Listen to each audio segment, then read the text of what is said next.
199টা পৰিয়ালক উচ্ছেদ কৰা হৈছে সত্ৰৰ ভূমিত। মানে মই এটা কথা আপোনালোকক খাটাংকে কওঁ, অসমীয়া মানুহে যে এই উচ্ছেদক লৈ হিমন্ত বিশ্ব শৰ্মাক সাপোৰ্ট দি আছে বহুত অসমীয়া আমাৰ খিলঞ্জীয়া মানুহে, এইটো একেবাৰে নিজৰ ভৰিত নিজে কুঠাৰ মাৰিছে। এইটো হল অসমক দুৰ্বল কৰাৰ, এইটো হল অসমৰ মানুহকে, অসমীয়া মানুহকে, অসমৰ ভিতৰত থকা মানুহকে দুৰ্বল কৰা, ভূমিহীন কৰা, মানে আপোনাৰ কি কব, নিচ্ছহ কৰি দিয়া, দুখীয়া কৰি দিয়া, শেষ কৰি দিয়াৰ এটা প্ৰক্ৰিয়াৰ বাহিৰে আন একো নহয়।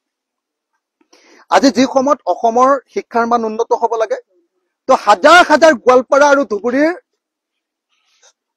আপোনাৰ ছাত্ৰ ছাত্ৰীৰ ঘৰ ভাঙি দিয়া হৈছে, নলবাৰীৰ ছাত্ৰ ছাত্ৰীৰ ঘৰ ভাঙি দিয়া হৈছে। তো সেই ৰাজ্যখনত ক'ত ল'ৰা ছোৱালীয়ে ভাল শিক্ষা পাব আপুনি নিজে কওকচোন।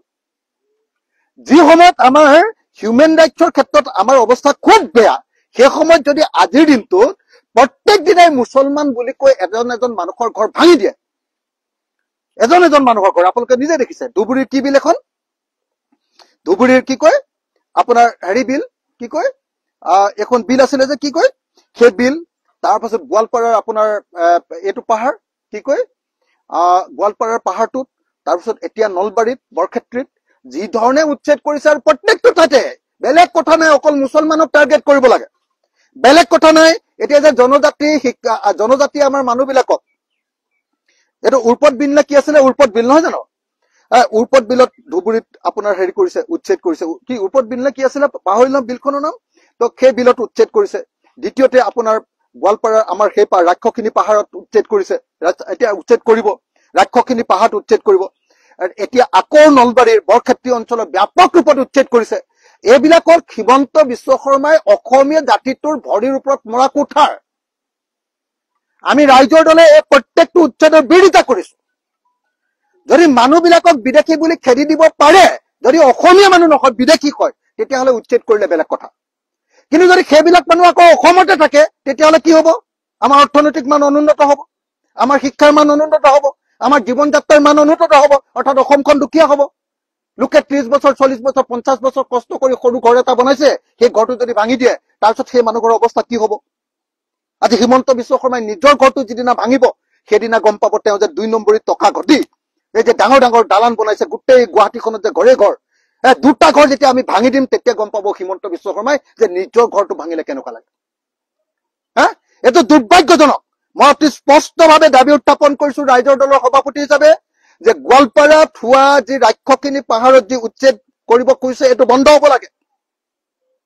ধুবুৰী জিলাত যি উচ্ছেদ হৈছে বিল এখনত, সেইটো বন্ধ হব লাগে, আৰু সকলোবিলাক মানুহক ক্ষতিপূৰণ দিয়াৰ ব্যৱস্থা কৰিব লাগে। 3 নম্বৰ বৰক্ষেত্ৰী অঞ্চলত যি উচ্ছেদ কৰি আছে এতিয়া, এই উচ্ছেদ বিলাকো কমপ্লিটলি বন্ধ হব লাগে।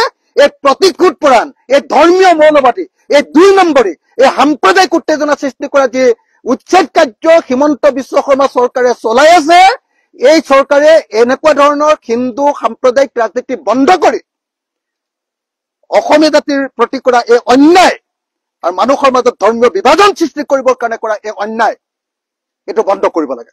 আজি জনজাতি খেতিয়ক বিলাকৰ ঘৰ বিলাক লব খুজিছে, মাটিবিলাক লব খুজিছে, সমগ্ৰ অসমৰ আজি কাৰ্বি আংলঙৰ জনজাতি ৰাইজ, আজি ৰাভা হাছঙৰ জনজাতি ৰাইজ আৰু বিটিআৰৰ জনজাতি ৰাইজ সকলোৱে উচ্ছেদৰ বিৰুদ্ধে ব্যাপক প্ৰতিবাদ কৰিছে। সেই প্ৰতিবাদক লুকুৱাবৰ কাৰণে এতিয়া মুছলমানৰ ওপৰত উচ্ছেদ জাপি দিছে, যাতে খিলঞ্জীয়া ভূমিপুত্ৰ জনজাতি ৰাইজৰ উচ্ছেদটো যাতে লুকাই যায়, সেইটোৰ কথা যাতে বেছিকে আলোচনা নহয়।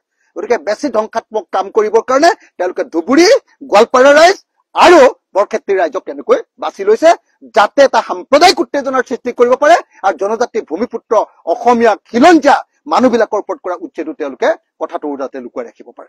গতিকে মই একদম সকীয়াই দিছো হিমন্ত বিশ্ব শৰ্মাক, যে সকলো উচ্ছেদ বন্ধ কৰক, আপোনাৰ 2 নম্বৰী সাম্প্ৰদায়িক ধৰ্মীয় ৰাজনীতি বন্ধ কৰক, আপোনাৰ এনেকুৱা ধৰণৰ জনগণ বিৰোধী কাম কাজ বন্ধ কৰক, মানৱতাবাদ বিৰোধী কাম কাজ বন্ধ কৰক, আপোনাৰ এনেকুৱা ধৰণৰ মুছলমান বিদ্বেষী কাম কাজেৰে অসমখন ধ্বংস কৰিব খুজিছে, অসমৰ জাতি গঠন প্ৰক্ৰিয়াটোক আপুনি অতি কমে 50 বছৰ পিছুৱাই লৈ গৈছে, আপুনি এই কাম বন্ধ কৰক। আৰু অসমৰ প্ৰত্যেকজন ধৰ্ম জাতি ধৰ্মৰ মানুহক প্ৰত্যেকজনকে, যিজন ভাৰতীয় নাগৰিক হয়, যিজন অসমীয়া নাগৰিক হয়, প্ৰত্যেকজনকে কৰবাত যদি চৰকাৰে মাটি ল'ব লাগে, উপযুক্ত বিকল্প সংস্থাপনৰ ব্যৱস্থা কৰি সেই মানুহক তাৰ পৰা উঠোৱাৰ ব্যৱস্থা কৰিব লাগে, নহলে সকলো ধৰণৰ উচ্ছেদ বন্ধ কৰিবৰ কাৰণে মই হিমন্ত বিশ্ব শৰ্মাক সকীয়াই দিছো।